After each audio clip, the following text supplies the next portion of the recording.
Akala mo ba lahat ng diploma pare-pareho ang makukuhang sweldo pagkatapos graduate? Of course, hindi ka magkano. May course na trabaho ang hahabulin mo. Pero may course naman na sweldo ang hahabol sa'yo. Ito ang top 10 courses na pinakamataas ang sweldo sa Pilipinas. Nasa listahan ba ang course mo o yung kukunin mong course pa lang? Let's find out.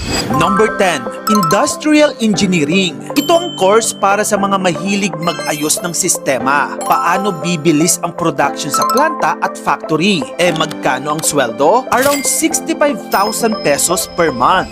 Number 9, Multimedia Arts. Ito yung course para sa creative pero digital ready. Kaya mataas ang pasahod dito kasi ngayon, ang brands hindi lang kailangan ng poster. Kailangan nila ng website, videos, digital experience, and online presence. Magkano ang pwedeng maging sweldo pagka-graduate? Around 79,000 pesos per month.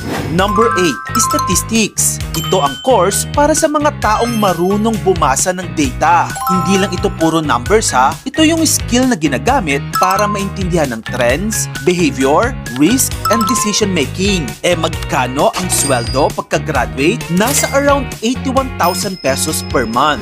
Number 7, Computer Science. Kaya mataas ang pasahod dito kasi halos lahat ngayon kailangan na ng tech. Mapabanking man yan, shopping, delivery, booking, lahat kailangan ng system. Dapat marunong ka talagang mag-code, mag-solve ng problem, at mag-ayos ng bug hanggang madaling araw. Magkano ang potential na sweldo? 96,000 pesos per month. Number 6, Finance. Ito ang course para sa pera, investment, insurance, and long-term financial planning. Kaya mataas ang pasahod dito kasi yung mga kumpanya kailangan ng mga tao na naiintindihan kung saan napupunta ang pera nila. Magkano ang potential na sweldo? Around 99,000 pesos per month.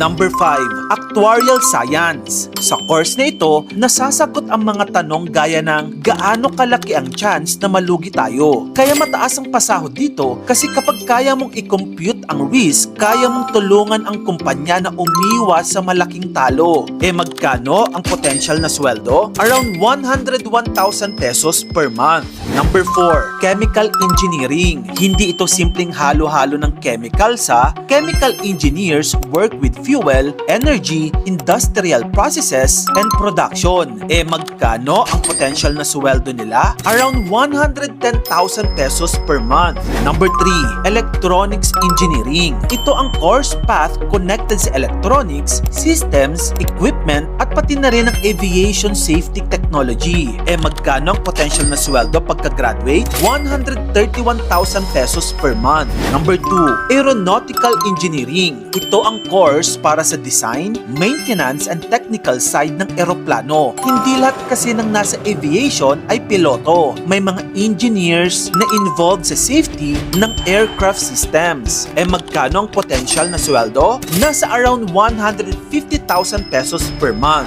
Number 1, Aviation.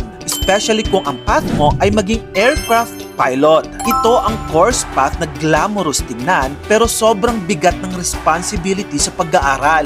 Mahal ang flight school.